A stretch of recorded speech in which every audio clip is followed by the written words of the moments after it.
Kia ora, ko dia ho, hara mai. Welcome to Homemade Let's Cook.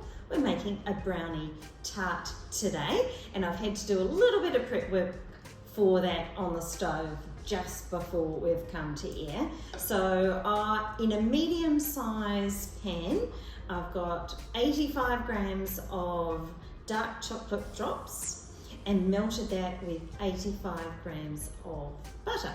And we'll just show you a couple of slides for that.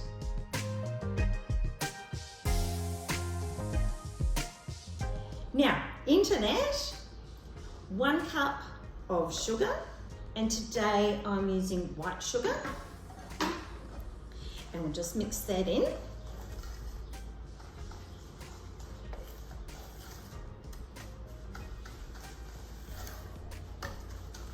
Into that, 2 pre-whisked eggs.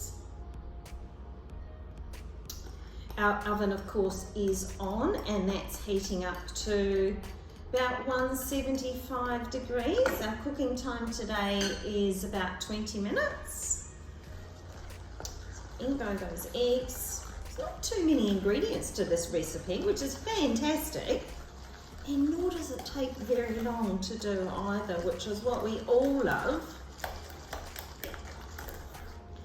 Maybe the hardest thing will be to work out what we're going to serve it with, but I've got some cream organised and maybe some fresh berries too. Into that, about a teaspoon of vanilla, or just a taste. Give that a good stir through. And then our final ingredient is a combination. We've got half a cup of plain flour, half a teaspoon of baking powder, and half a teaspoon of salt.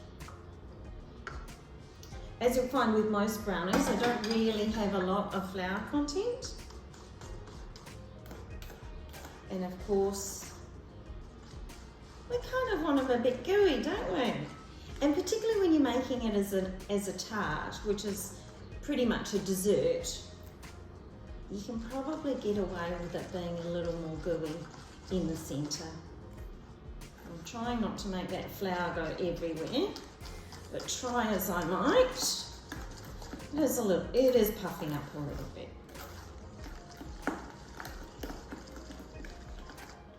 All right, and that's it done. I think that's only taken a couple of minutes. Now I'm just going to swap spoons, so go from my wooden spoon to my metal tablespoon. I'm going to bring in our glass pie dish for this one. I'm not going to use a metal tart tin. A couple of reasons for that. I don't trust being able to get it out. So I'm thinking this could be a much better option. But of course, if you've got a trusty tart tin that you like using, by all means use that. So as I said, cooking time is about 20 minutes, and we don't really want it completely cooked through. Kind of a tricky thing to judge, isn't it? All right. I'll see you again when it comes out.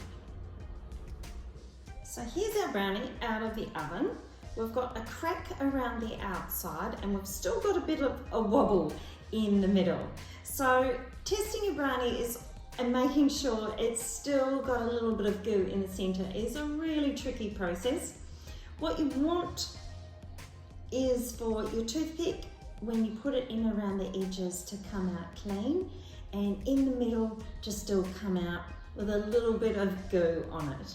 Now, it is really easy to overcook your brownie, but I'm sure nobody's going to mind too much about that.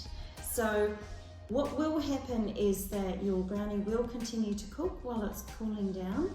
So even if it might seem a little bit too wet when you pull it out, then it may harden up over time. Thanks for joining me for Homemade Let's Cook. Please join me again. Ka kite.